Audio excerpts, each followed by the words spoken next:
Hello, I'm Gareth Jones, sports editor at BBC Radio Leeds. This is our Saturday match preview for Huddersfield Town. We didn't get too much abuse for our first one, Oggy, so we're going to carry on this week, previewing Huddersfield Town against Birmingham City in that vital championship game just before Christmas. You'll hear exclusive Huddersfield Town commentary on BBC Radio Leeds 92.4 FM, 774 AM and DAB digital radio this week. All the build-up and our dedicated town show starts at 2 o'clock with Kieran O'Regan, Paul Ogden and myself, Gareth Jones. Oggy, I suppose the big team news debate will be going into that game. What do they do at centre-back? No Murray Wallace. We think Joel Lynch will miss this game as well because he's not quite fully healed yet. What do you think Chris Powell's going to do for a defence that leaked 5 just 7 days ago? He's certainly got to do something, Gaz. The options on the bench available to him at Norwich weren't even used. Anthony Gerrard, by trade, is a centre-half. Lee Peltier was signed as somebody who at least could play at centre-half in the back three, if that's not a contradiction in terms. Neither of them were deployed on the day. We can only conclude that either Chris Powell doesn't or didn't fancy him, and or certainly Gerrard wasn't fit to play.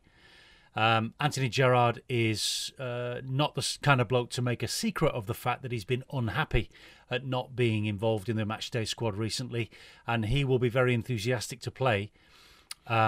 But I must say he's short of match fitness.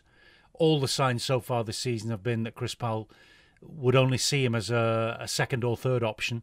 So it feels as if Chris Powell is down to the bare bones. I can't help my own mind wandering back, Gaz, to the final 20 minutes, 30 minutes of that first half at Norwich last week, when, honestly, I really thought Conor Cody did a good job. And I don't see any reason why he shouldn't be put in if Chris Powell really finds negative reasons about the other two options that I've just mentioned. Yeah, Cody's performance in that first half was one of the only shining lights of that game at Carroll Road. What about the other end of the field? I was really surprised James Vaughan didn't get on last week just to get a bit more match fitness and try and get some positives from such a bad defeat. Is this the time to throw him back in and put him in from the start of the game? Possibly. That will depend on the kind of week they've had at Canalside on the training ground, Gaz. If there have been behind closed doors games, even informal ones within squads, James Vaughan might have had a chance to bring himself back to match fitness. Chris Powell has been quite open with us today in the build-up to the match against Birmingham in saying that he did intend and desire to put James Vaughan on at some stage in the second half and would have done in different circumstances.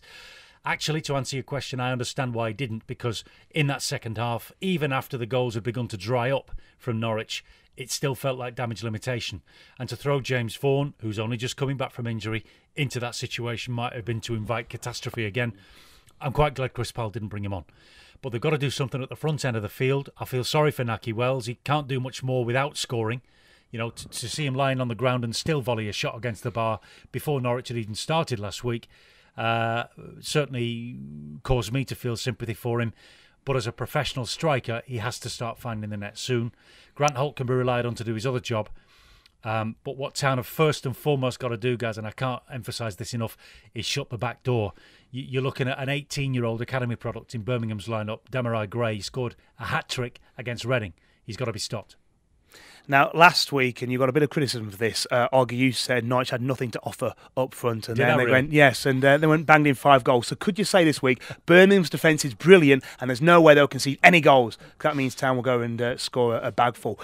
More seriously, how do you read Birmingham since their change of fortunes after Lee Clark left? Well, they're re-inspired, and that is a credit to Gary Rowett, who you'll remember, had a close look at when he was the Burton Albion manager up against Bradford City in the playoffs. I think then we were very impressed by him as a communicator, and I'm not surprised that they've listened to him at Birmingham. They have got some very talented individuals. They've got one or two familiar faces. I think of Gleeson in the midfield, who was a Town opponent when he was a Milton Keynes Dons player in the League One playoff run.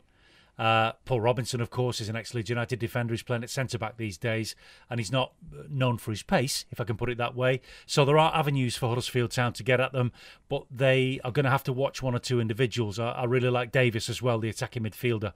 I also like Cotterill, who used to play for Doncaster Rovers. Lee Clark picked him up.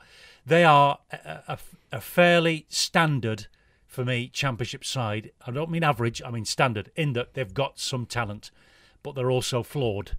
But their inspiration, their rejuvenation is what will be Huddersfield Town's biggest threat, because they'll be playing with conviction and a freedom. They scored 6 against Reading last week. Can you imagine what kind of frame of mind we'd be in if Town had got 6 against anybody recently?